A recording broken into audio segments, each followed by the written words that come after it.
यूं ही नहीं मैं बन जाता हूं। कुदरत के कोने कोने से खूबियां खोज लाता हूं। गुणवत्ता की गहराइयों का गोताखोर हूं मैं। यूं ही नहीं मैं रजनीगंधा बन जाता हूं। ना सब कुछ भी बहुत नहीं था तो आज नया बवाल काट दिया इन लोगों ने। आज देश के लिए एक परेशान करने वाली खबर आई।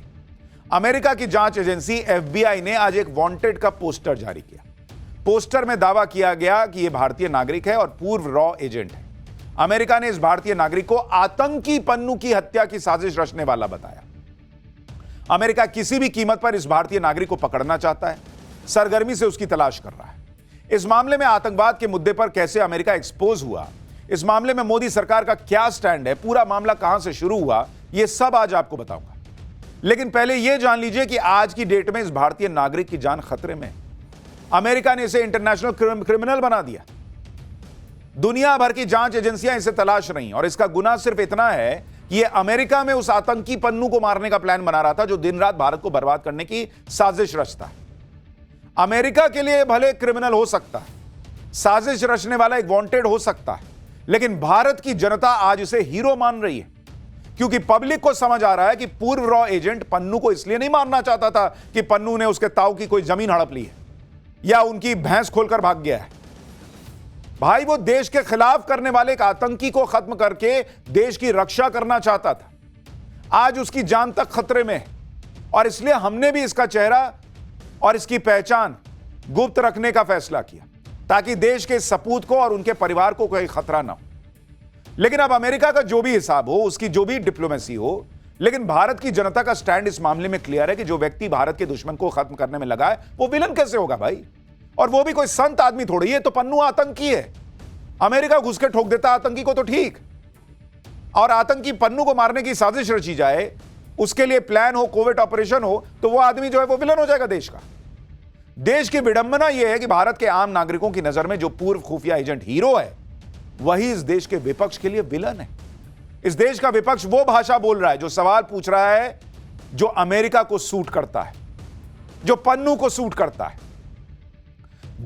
देश की जनता को पूर्व रॉ एजेंट के समर्थन में भर भर के मैसेजेस कर रही है। जनता खड़ी है उसके साथ। लेकिन आज जनता को यह भी देख लेना चाहिए कि विपक्ष किसकी साइड खड़ा है, क्योंकि उसे तो नरेंद्र मोदी के विरोध के आगे कुछ दिखता नहीं। देश तो उनके लिए है ही नहीं ना, लिस्ट में ही नहीं है, ऐसा लगता है। जहां नरेंद्र मोदी को घेरने का मौका मिल जाए, इंडी गठबंधन बिना सोचे बिना समझे कूद पड़ता है। जैसे बांग्लादेश में बवाल मचा तो इंडी गठबंधन यही दुआ कर रहा था एक तरीके से कि कुछ ऐसा ही भारत में हो जाए। अब अमेरिका के मामले में भी इंडी गठबंधन यही करता दिख रहा है। जैसे आप ममता बनर्जी की पार्टी TMC के प्रवक्ता रिजू दत्ता का सोशल मीडिया पोस्ट देख लीजिए। यह भाई साहब लिख रहे हैं कि जब अमेरिकी सरकार और FBI भारतीय नागरिक को मोस्ट वांटेड लिस्ट में डाल दे तो यह डिप्लोमेटिक लेवल पर बड़ी नाकामी है।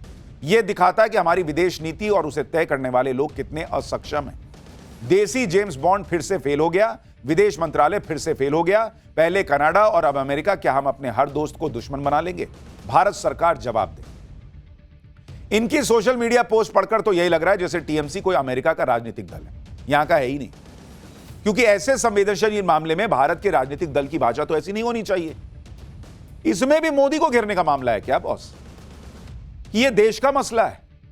इनकी ऐसी भाषा देखकर लोग भी कंफ्यूज हो जाएंगे कि यह किस बात पर इतना खुश है।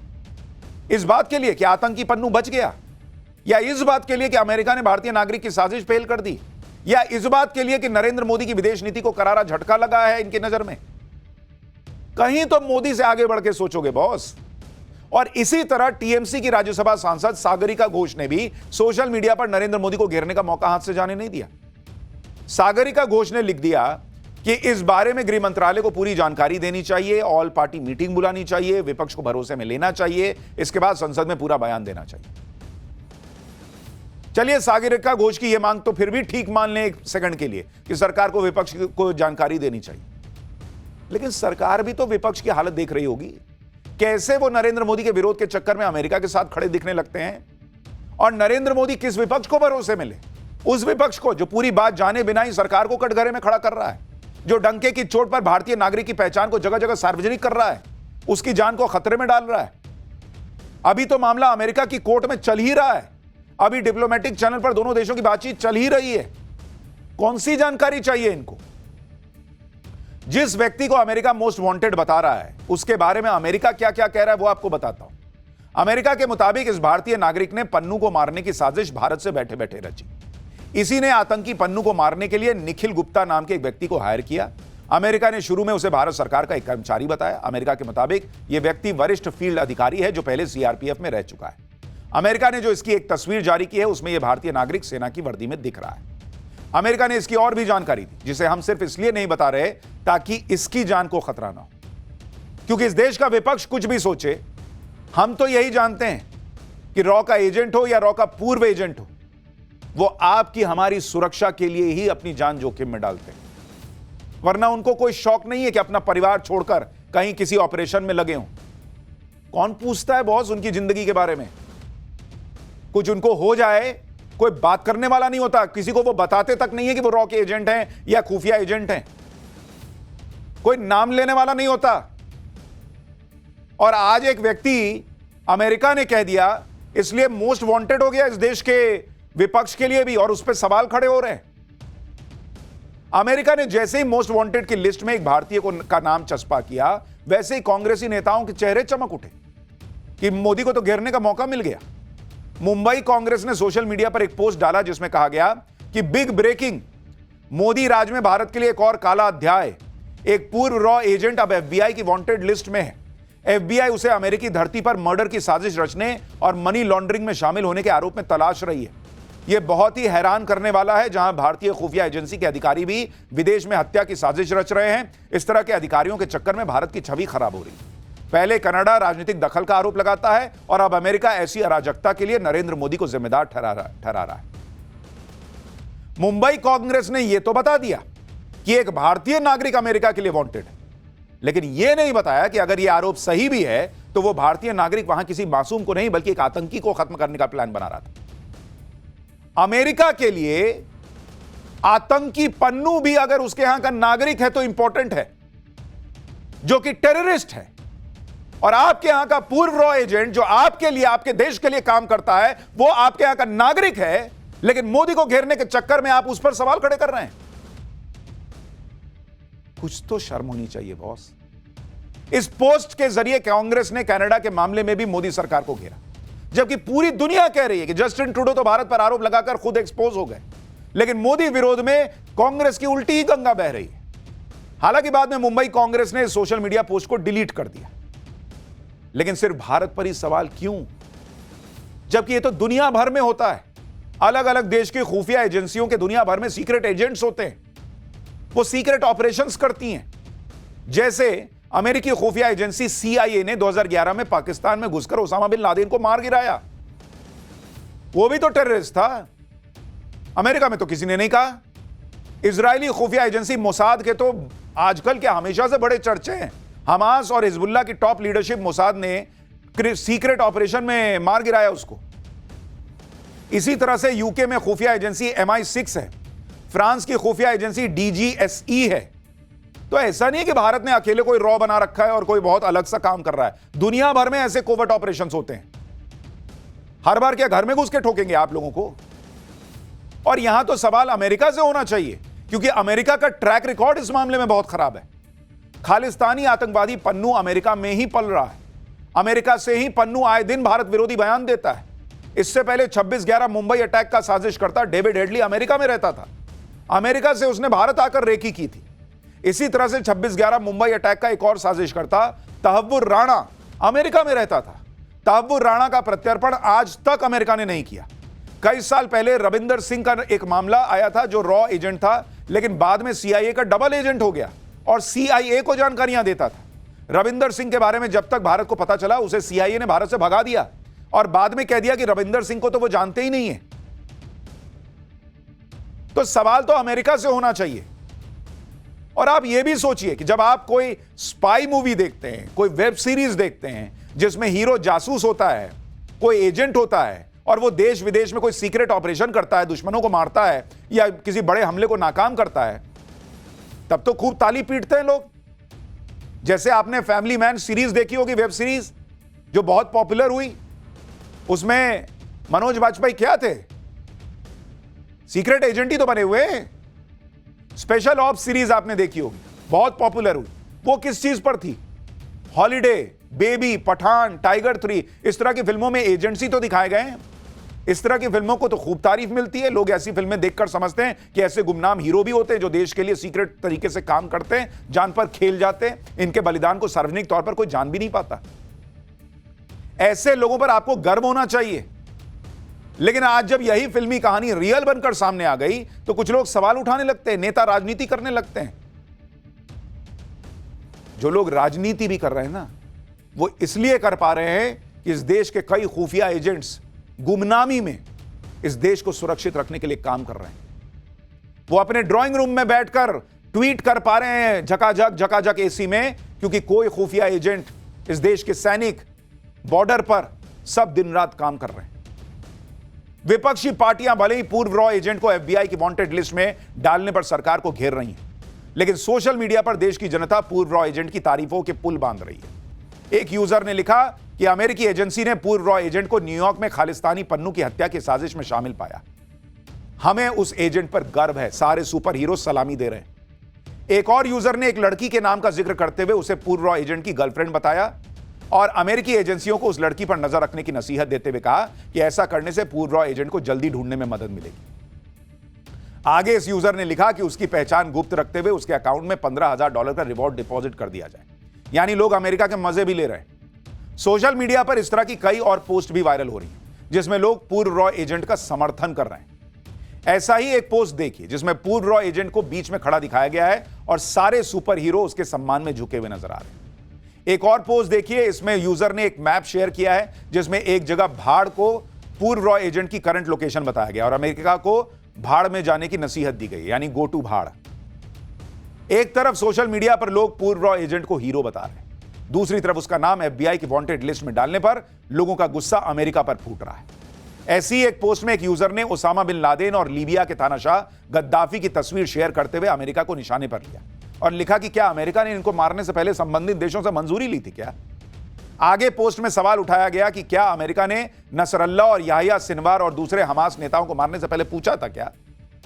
ऐसी एक और पोस्ट में एक यूजर ने पूर्व रॉ एजेंट पर एफबीआई के डायरेक्टर के बयान को शेयर करते हुए लिखा कि आप करो तो संस्कार, दूसरा करे तो कैरेक्टर खराब है। देश की पब्लिक साथ दे रही है सरकार का, रॉ के पूर्व एजेंट का, और यहां का विपक्ष इसमें भी पॉलिटिक्स ढूंढ रहा है। अब आपको वो पूरी कहानी विस्तार से बताता हूं कि अमेरिका ने पन्नू मामले में भारत के एक्स एजेंट पर क्या आरोप तय किए, जिनके आधार पर अमेरिकी एजेंसी एफबीआई ने उसे अपनी वांटेड लिस्ट में डाला है। उसके बारे में भी जानिए। खालिस्तानी आतंकी गुरपतवंत सिंह पन्नू की हत्या की नाकाम साजिश में मर्डर फॉर हायर यानी भाड़े पर हत्या और मनी लॉन्ड्रिंग के आरोप है कि पूर्व रॉ एजेंट अभी फरार चल रहा है और इस मामले में दाखिल पहली चार्जशीट में भारत के इस एक्स एजेंट को कोड नेम CC1 दिया गया, यानी उसे केस में को कॉन्स्पिरेटर बताया गया है। आरोप है कि भारत के एक्स एजेंट ने हत्या की साजिश में शामिल अपने सहयोगी को विक्टिम के घर का पता, फोन नंबर और उसकी पहचान से जुड़ी दूसरी जानकारियां मुहैया करवाई। भारत के एक्स एजेंट के जिस सहयोगी का जिक्र एफबीआई ने किया है उसका नाम निखिल गुप्ता बताया गया है, जिसे पिछले साल चेक गणराज्य से गिरफ्तार किया गया। निखिल गुप्ता को पहले ही पन्नू की हत्या की कथित साजिश में केस चलाने के लिए अमेरिका डिपोर्ट किया जा चुका है और अभी वो जेल में बंद है। 18 पन्नों की चार्जशीट में एक तस्वीर भी शेयर की गई है जिसमें न्यूयॉर्क में दो लोग कार के अंदर डॉलर्स का लेन देन कर रहे हैं, जिसको लेकर एफबीआई का दावा है कि भारत के एक्स एजेंट और निखिल गुप्ता की तरफ से यह रकम कथित किलर को आतंकवादी पन्नू की हत्या के लिए दी गई थी। एफबीआई ने भारत के कथित एक्स एजेंट की 3 तस्वीरों के साथ एक वांटेड पोस्टर भी जारी किया है और दावा किया है कि आरोपी के खिलाफ 10 अक्टूबर को ही गिरफ्तारी का वारंट जारी हो चुका है। एफबीआई की चार्जशीट में एक्स एजेंट को लेकर कई और दावे किए गए।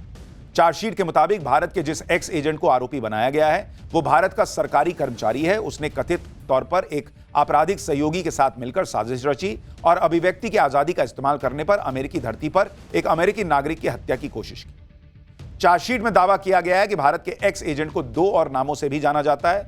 इस केस में भारतीय एक्स एजेंट दूसरा आरोपी है जिस पर चार्जशीट दाखिल हो चुकी है। चार्जशीट के मुताबिक भारत के एक्स एजेंट ने अपनी पोजीशन को सीनियर फील्ड ऑफिसर के तौर पर मेंशन किया, जिसकी जिम्मेदारियां सिक्योरिटी मैनेजमेंट और इंटेलिजेंस की। चार्जशीट में यह भी दावा है कि भारत का यह एक्स एजेंट पहले भारत की पैरामिलिट्री फोर्स में रह चुका है और उसे अधिकारियों को दी जाने वाली बैटल क्राफ्ट और वेपन की ट्रेनिंग मिली है। आगे चार्जशीट कहती है कि यह एक्स एजेंट भारत से हत्या की साजिश रच रहा था और उसके लिए उसे निर्देश दिए गए। हालांकि भारत के एक्स एजेंट की जिस तस्वीर में उसे सेना की यूनिफॉर्म में दिखाया गया है, उसमें रैंक की पहचान के लिए ऐसा कुछ नहीं लगा जिससे उसके अफसर होने का पता चल पाए। लेकिन चार्जशीट में उसे सीआरपीएफ में असिस्टेंट कमांडेंट बता दिया गया। अमेरिका के आरोपों पर भारतीय विदेश मंत्रालय ने भी जवाब दिया। विदेश मंत्रालय के प्रवक्ता रणधीर जायसवाल ने कहा कि जिस एजेंट के नाम का जिक्र किया जा रहा है वो अब भारत सरकार का कर्मचारी नहीं है। भारत सरकार पहले ही अमेरिकी धरती पर किसी अमेरिकी नागरिक की हत्या की ऐसी किसी भी साजिश में शामिल होने से इनकार कर चुकी है। पिछले साल अमेरिका के आरोपों के बाद भारत सरकार ने मामले की जांच के लिए कमेटी भी बनाई थी। अमेरिका ने इस मामले में भारत से मिले सहयोग पर संतोष जताया है। अब आपको उस केस के बारे में भी बताता हूं जिसमें एक्स एजेंट को एफबीआई की वांटेड लिस्ट में डाला गया।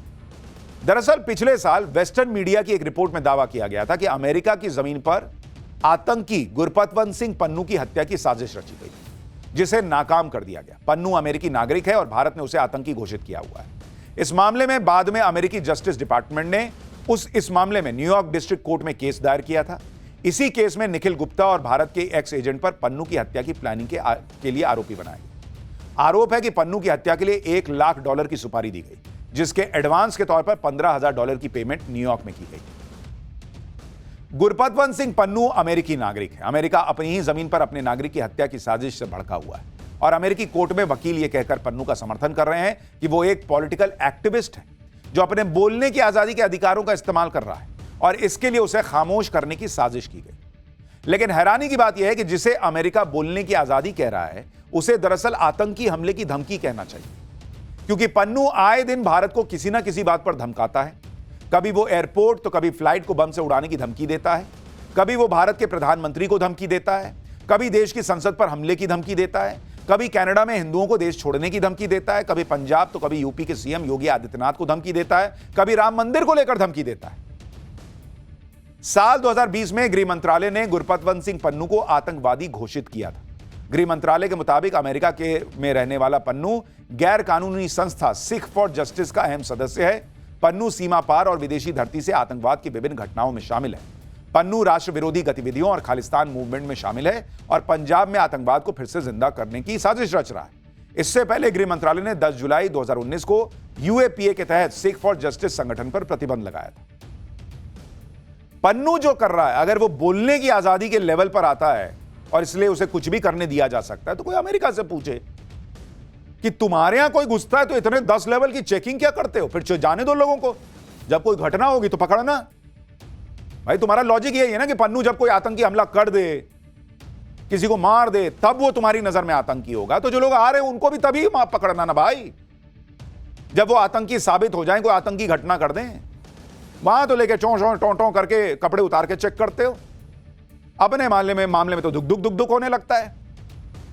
जो लोग अमेरिका में पूर्व रॉ एजेंट के मोस्ट वांटेड होने को लेकर भारत में ही अपने ही देश पर सवाल उठा रहे हैं, वो ये क्यों भूल जाते हैं कि रॉ जैसी खुफिया एजेंसियां आज कोई नरेंद्र मोदी के दौर में नहीं बनी है। रॉ का अपना एक इतिहास है और सालों साल से रॉ देश के लिए काम कर रही है। रॉ का मतलब होता है रिसर्च एंड एनालिसिस विंग, जिसका गठन आज से 56 साल पहले हुआ था। 1968 में जब इंदिरा गांधी प्रधानमंत्री थी, तब उन्होंने नई खुफिया एजेंसी बनाने के लिए कहा था। इससे पहले सिर्फ एक फुल फ्लेजेड खुफिया एजेंसी इंटेलिजेंस ब्यूरो हुआ करती थी, यानी आईबी। लेकिन बाद में देश के लिए दूसरी फुल फ्लेजेड खुफिया एजेंसी की जरूरत महसूस की गई, जो विदेशों से भी जानकारी जुटा सके, जिसकी वजह से 1968 में रॉ अस्तित्व में आई, जिसे फॉरेन इंटेलिजेंस का काम मिला, यानी विदेशी धरती से जानकारी जुटाकर भारत की सुरक्षा में योगदान देने का। तो नरेंद्र मोदी ने रॉ को बनाया नहीं, और इसके पहले जो रॉ के एजेंट्स रहे वो भी देश के लिए खुफिया जानकारी जुटाते थे, कोवर्ट ऑपरेशन करते थे। उन्हें मटर छीलने के लिए हायर नहीं किया गया था। रॉ को बनाने की जरूरत क्यों महसूस हुई थी, इसका भी बैकग्राउंड बड़ा दिलचस्प है। रॉ को बनाने के 3 साल पहले भारत पाकिस्तान के बीच 1965 का युद्ध हुआ था। 1965 में भारत पाकिस्तान के बीच 22 दिन युद्ध चला। इस युद्ध में हमेशा की तरह पाकिस्तान पर भारत भारी पड़ा, लेकिन युद्ध में भारत को एक कमी महसूस हुई कि उसके पास पाकिस्तान से जुड़ी गुप्त जानकारियों की कमी थी। पाकिस्तान के पास हथियारों की बहुत कमी हो गई थी और उसे हथियार कहीं और से मिलने की संभावना भी नहीं थी, क्योंकि अमेरिका ने पाकिस्तान को हथियार देने पर रोक लगा दिया था। लेकिन भारत को यह गुप्त जानकारी सही समय पर नहीं मिल सकी कि पाकिस्तान के पास हथियारों की कमी हो गई। इस जानकारी के अभाव के बीच ही युद्ध विराम हो गया और जिस दिन युद्ध विराम हुआ उस दिन तक पाकिस्तान के सारे हथियार खत्म हो चुके थे। अगर पाकिस्तान से जुड़ी सटीक जानकारी पहले मिल गई होती तो 1965 के युद्ध में भारत कहीं और बड़ी जीत हासिल करता और पाकिस्तान सरेंडर कर चुका होता। रॉ के पूर्व प्रमुख शंकरन नायर ने अपनी एक किताब में इसका जिक्र किया कि भारत को सटीक जानकारी इसलिए नहीं मिल पाई क्योंकि इसे जुटाने का काम नकारा जासूसों के पास था। इसी के बाद यह तय किया गया कि नई खुफिया एजेंसी का गठन होगा जिसका काम देश के बाहर की खुफिया जानकारी को इकट्ठा करना होगा, कोवर्ट ऑपरेशंस करना होगा। इसी में 1968 में आईबी के बेस्ट ऑफिसर्स और जासूसों को लेकर रॉ का गठन किया गया। रॉ के पहले चीफ आर.एन. काव थे जो उस वक्त आईबी के डिप्टी डायरेक्टर हुआ करते थे। इसके अलावा शंकरन नायर को डिप्टी बनाया गया जो बाद में रॉ के चीफ बने। तब आईबी में काम कर रहे 250 लोगों को सेलेक्ट करके रॉ में ट्रांसफर किया गया। रॉ अपने एजेंट्स सीधे कॉलेज और यूनिवर्सिटी से ही सेलेक्ट कर लेती। शुरू में इसका मजाक भी बना क्योंकि रॉ के लोगों के रिश्तेदार दोस्तों को नौकरियां मिल रही थी। लोग इसे मजाक में relatives and associates welfare association कहने लगे थे। लेकिन बाद में रॉ ने अपने सिलेक्शन का तरीका बदला और बहुत टफ एग्जाम कर दिया गया। जैसे जैसे देश पर बाहरी खतरा बढ़ता गया वैसे वैसे रॉ की जिम्मेदारियां भी बढ़ती चली गई। आज की डेट में रॉ देश की सुरक्षा के लिए सबसे अहम एजेंसी है और इसका दुनिया में नाम है। जो लोग खुफिया एजेंसीज के एजेंट्स को लेकर देश पर सवाल उठाने लगते हैं उन्हें यह पता नहीं क्या कि एजेंट्स काम कैसे करते हैं और कैसे अपना सब कुछ दांव पर लगाकर देश के लिए काम करते हैं। बॉस, यहां देश में हर आदमी यह चाहता है कि वो एक रील भी बनाए ना तो उसके मिलियन में व्यूज आ जाएं। हर आदमी पहचान के लिए मरा जा रहा है और आप सोचिए कि रॉ के एजेंट्स ऐसे होते हैं जो जिंदगी अपनी लगा देते हैं बिना किसी को पहचान बताए कि वो देश के लिए इतना समर्पण भाव से काम कर रहे हैं। जान चली जाएगी तो भी नहीं बता सकते। कई बार तो परिवार को भी नहीं पता होता कि रॉ के एजेंट है उनके घर के लोग। ऐसे लोगों पर आप सवाल उठा रहे हो। रॉ पर आधारित एक किताब है, raw a history of India's covert operations. इसमें एक किस्सा बताया गया है। एक बार रॉ में काम कर रहे किसी एजेंट विक्रम सिंह को विशाल पंडित बनकर मॉस्को जाना पड़ा। इसके बाद उनके परिवार वालों को भी अपना नाम बदलना पड़ा। विदेश में सीक्रेट पोस्टिंग के दौरान उनके घर बच्चा पैदा हुआ तो उसका सरनेम भी नकली रखा गया और वो सरनेम पूरी उम्र उसके साथ चिपका रहा। ऐसी जिंदगी जीते हैं इस देश के खुफिया एजेंट्स। रॉ एजेंट्स की जब भी बात होती है तो रविंद्र कौशिक का नाम जरूर लिया जाता है। रविंद्र कौशिक के बारे में कहा जाता है कि रविंद्र कौशिक वो खतरनाक जासूस थे जो पाकिस्तान की सेना में मेजर बन गए। रविंद्र कौशिक राजस्थान के रहने वाले थे और एक एयरफोर्स ऑफिसर के बेटे थे। जब रविंद्र कौशिक कॉलेज में थे तब रॉ ने उनकी भर्ती कर ली। रविंद्र कौशिक को पाकिस्तान में अंडर कवर ऑपरेशन के लिए दिल्ली में 2 साल ट्रेनिंग मिली। इसके बाद 23 साल की उम्र में रविंद्र कौशिक नबी अहमद शाकिर के तौर पर पाकिस्तान चले गए। रविंद्र कौशिक ने वहीं पर कराची यूनिवर्सिटी से LLB की और फिर पाकिस्तान की आर्मी ज्वाइन की। उन्होंने पाकिस्तान में अमानत नाम की स्थानीय लड़की से शादी की। उनका एक बेटा हुआ। पाकिस्तान की सेना में रविंद्र कौशिक मेजर की रैंक तक पहुंच गए। 1979 से लेकर 1983 तक रविंद्र कौशिक ने अहम खुफिया जानकारियां भेजी। उन्हें इंदिरा गांधी ने ब्लैक टाइगर का नाम दिया था। बाद में रविंद्र कौशिक को पाकिस्तान ने पकड़ लिया था और वो करीब 16 साल तक पाकिस्तान की जेल में रहे। 2001 में सिर्फ 49 साल की उम्र में पाकिस्तान के मियां वाली जेल में ही उनकी मौत हो गई। तब तो किसी ने नहीं पूछा इंदिरा गांधी से कि अरे अरे भारत का एजेंट पकड़ा गया पाकिस्तान में, भारत की सरकार क्या कर रही है।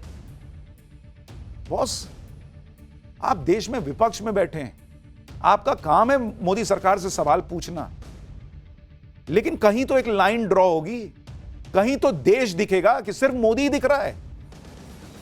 रॉ एजेंट्स के ऐसे गजब गजब किस्से हैं कि आप सुनकर दंग रह जाएं। एक बार तो रॉ एजेंट्स ने एक बाल से पता लगा लिया था कि पाकिस्तान एटम बॉम्ब बना रहा है। यह बात 1974 की है जब भारत ने पहली बार परमाणु परीक्षण किया था।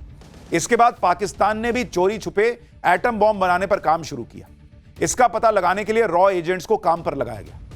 अफवाहें यह थी कि पाकिस्तान पंजाब के कहूटा में परमाणु कार्यक्रम चला रहा है, लेकिन इसकी पुष्टि कैसे हो, इसके लिए रॉ ने पाकिस्तान में अपने नेटवर्क को एक्टिव किया।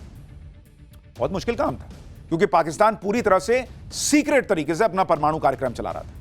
वहां तक पहुंचना किसी और के लिए बेहद मुश्किल था। ऐसे में रॉ ने अपने ऑपरेशन के लिए अनोखा तरीका निकाला। रॉ एजेंट्स ने पाकिस्तान के कहूटा में एक नाई की दुकान का पता लगाया। यह वही दुकान थी जहां पर पाकिस्तान के परमाणु वैज्ञानिक बाल कटवाने आते थे। नाई की दुकान में एक वैज्ञानिक के पीछे पीछे रॉके एजेंट गए। बाल कटवाने के बहाने उस वैज्ञानिक के कटे हुए बालों को चुपके से उठा लिया। इन बालों को किसी तरह से लैब टेस्ट के लिए भारत भेजा गया। जब टेस्ट की रिपोर्ट आई तो पाकिस्तानी वैज्ञानिक के बालों में रेडिएशन के अंश मिले। इससे भारत को पता चला कि पाकिस्तान एटम बॉम्ब बनाने में काम में लगा हुआ है। आप सोचिए कैसे ये लोग काम करते हैं, और आप उसको विलन बता रहे हो क्योंकि अमेरिका ने कह दिया। अरे आप भारतीय हो क्या अमेरिकी हो बॉस? इसलिए मुझे लगा कि यह चैप्टर आपको दिखाना चाहिए, और इस देश में जितने खुफिया एजेंट्स काम कर रहे हैं ना, उन सबको सल्यूट करना चाहिए आपको।